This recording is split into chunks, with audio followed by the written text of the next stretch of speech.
spokesman amesema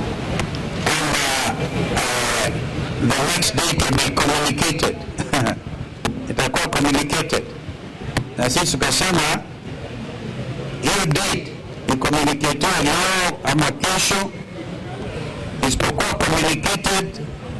Hata kama kuna communication, tumeamua kwamba Ijumaa wiki hii tutarudi hapa. Therefore, if you want to communicate the date of the next meeting, it should be before Friday. Ikifanyika before Friday, tutakuja hapa. Kama ana communicate siku ingine, kwa sababu ya umuhimu wa jambo hili, mauaji ambayo inazidi kutokea kutokana na excess use of police force, hatuwezi sisi tukavumilia kwa niaba ya wananchi wa Kenya ati mpaka mkuu wa polisi ataamua milele atakutana na viongozi ambao wako wanaheshimika na Kenya nzima. Sisi tunazungumza kwa niaba ya Wakenya wote. Kwa hivyo hiyo ndio ambayo tumeamua, na tunarudi hapa Friday, na tutakuja na Wakenya wenzetu, tutakuja na wao hapa siku hiyo, kwa sababu hii inaonekana this type of obstinacy, this type of impunity can only be dealt with kupitia action ya wananchi wenyewe.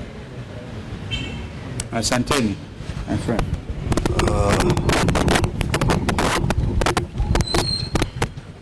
Kila ndugu Kalonzo Musyoka ameongea Kiswahili sanifu sana. Niruhusu niongee kwa Kimombo sababu the matter we are following up is a matter of human rights abuse, violation of civil liberties by the Kenya police, and as you know, matters of human rights are really international matters, so we would like this to be picked not just from the local point of view, but also from the international level. We were here on 30th of last month, and we were 7 party leaders representing other party leaders in the one-term movement. We engaged the IG with the 2 DIGs and the entire leadership of our police on grave matters of violation of civil liberties, where the police are getting into unholy lands with guns.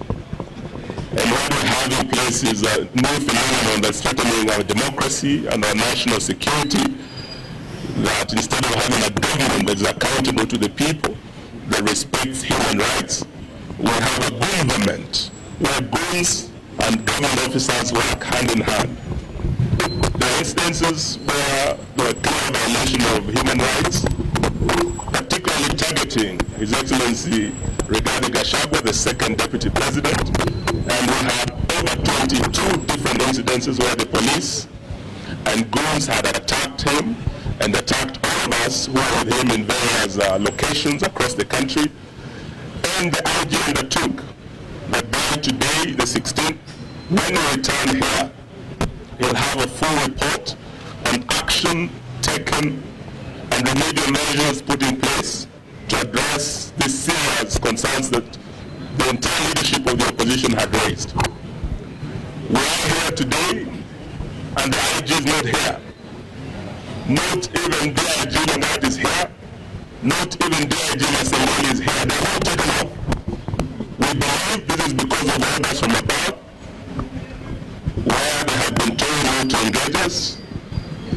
But this is an issue of accountability, so we are not going to relent. We have said we'll be back here again on Friday, and when we come, we expect none other than IG Kanja himself to be here to address the concerns we have raised. If he does not appear, we will still keep coming here every week until we hold accountable all those officers who have perpetrated these gross violations of human rights. Of greater concern is that since we are here, the police have continued doing what they said they would not do. IG Kanja himself undertook before all of us that he will make sure critical that the police will not be used with guns to disrupt meetings of the opposition or to injure any Kenyans. We know that soon after we left, the second deputy president, who is also the DCP party leader, went to Nyandarua. And as he was crossing into Naivasha to hold a rally at a place called Kinamba, again the police were used to erect roadblocks to block him from crossing from Nyandarua County into Nakuru County under the orders of you know who. Yesterday,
Thank you very much.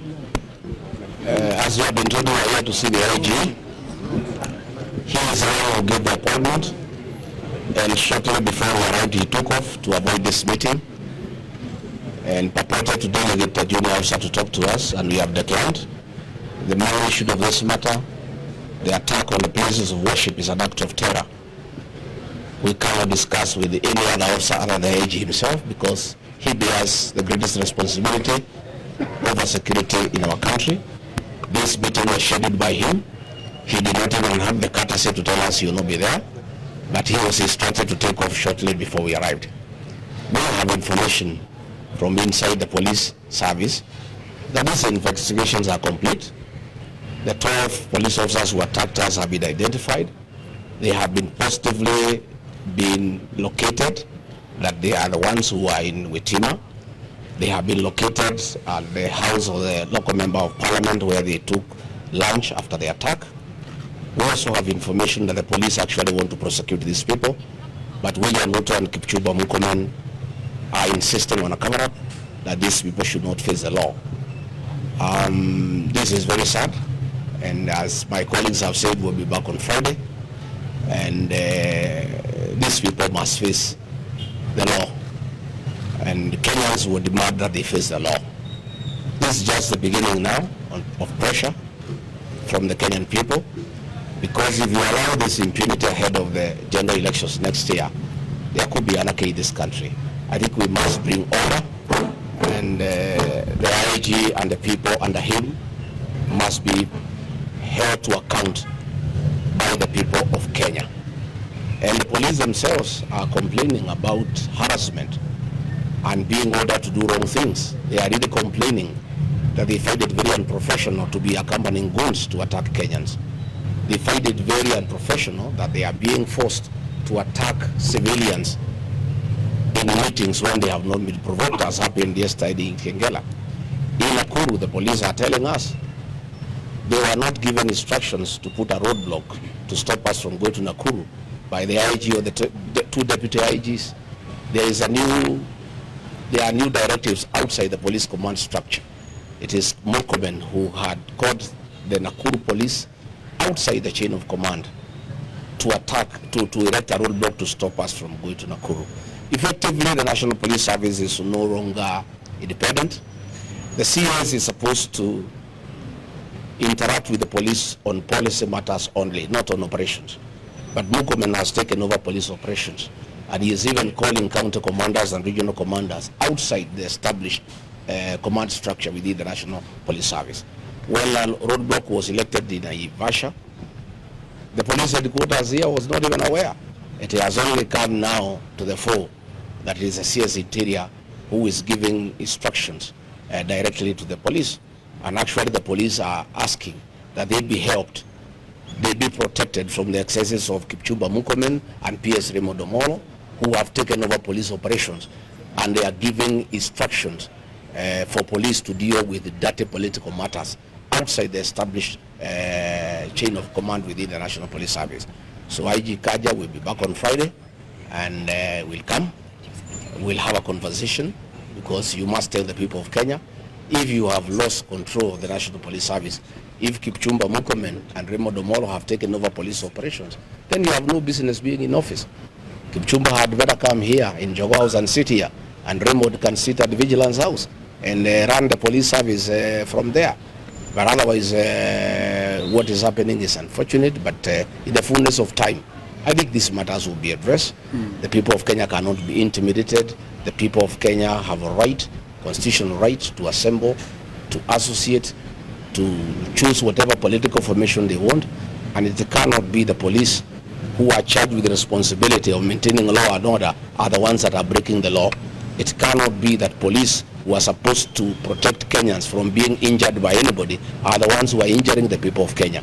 It cannot be that guns and ammunition meant to protect the people, bought by the taxpayers' money, the same guns and ammunition are being used against the people of Kenya, who are unarmed, who are civilians, and in very unprovoked circumstances.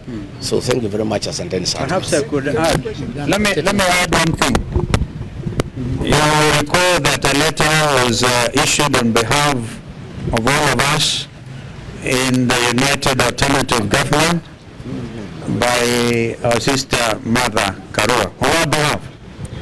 And it does, basically, if you look at the wording of that letter, it makes reference to the fact that we shall escalate this matter beyond our borders, because as Mheshimiwa Eugene has said, these are matters to do with human rights, and human rights are universal. The International Criminal Court is still in place, and the persons bearing the highest responsibility are the people who are addressed in that letter. So we are not joking. It's not a matter that William Ruto can sit pretty and pretend to brush or sweep under the table. It cannot go away. There's no way that the killings will continue in this country since the Gen Z revolution. That is the basic issue.